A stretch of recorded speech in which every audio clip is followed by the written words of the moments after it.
So the other day I was invited to the Department for Transport for a roundtable discussion about Great British Railways alongside a few other creators. We were shown the branding, the new in-house ticketing app, and we had the chance to ask some questions. And honestly, sitting in that room, it felt like the shift had finally happened. That Great British Railways was finally here. But is it? Well, kinda. Let me explain. So GBR was announced as the answer to simplify a fragmented railway network, bringing 17 different organisations under one body, taking overall responsibility of running the railways. Operators will still run the trains day to day, but GBR will set the rules, the fares, the long-term strategy, and the customer experience. In short, it's meant to feel like one coherent railway again, not a patchwork of different companies. Okay, so that's enough of what it's meant to be. What did they actually show us? Well, we saw the new branding. The design mirrors the Union Jack with the red, white and blue all over the train. I guess the branding is illustrating the taking control from private operators and giving it back to the people of Britain. The double red arrows is also going to continue to be a core feature of the railway and can actually be seen on London Bridge's new clock. What do you guys think of this? It's actually quite an interesting design. I'm not sure what I make of it yet, but it's interesting.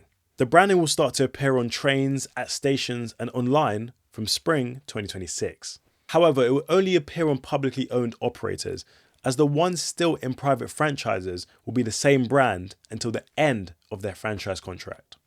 I mean, look, it's very bold and it's a big shift from existing liveries. And as someone that loves seeing different liveries roll past, I'm going to miss the variety that comes from private operations.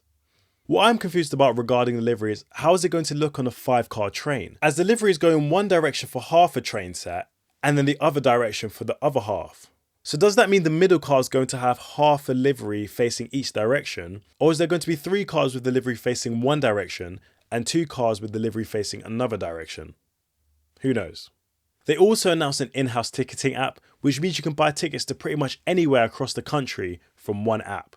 This will replace the multiple train operating company apps with the goal of simplifying the purchasing of a ticket.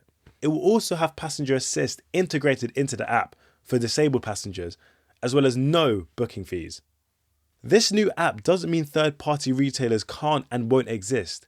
It just means they'll be in competition with the big boys. But the main question that people want answered regarding all these changes is, are the fares going to be cheaper? Well, I got to ask Lord Hendy this question, so let's hear his response. If you're a passenger, I think they will care more about whether the fares will be cheaper, so will they as a whole? And we're committed to a railway that gives value for money. Yeah. So the government's frozen fares for this year, Yeah. which is a good start. It's not, it's not likely that it will always be able to do that, but that's a real demonstration of the government's commitment to seeing value.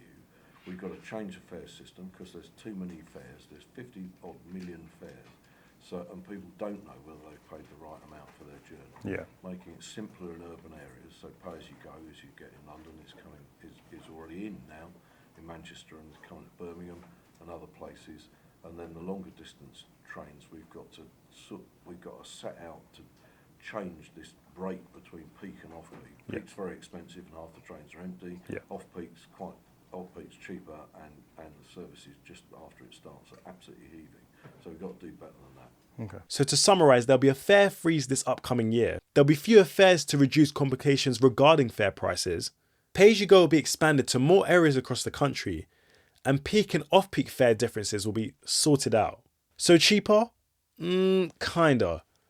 The model chosen seems to be about applying a simpler and more modern system to create more consistency in fare pricing.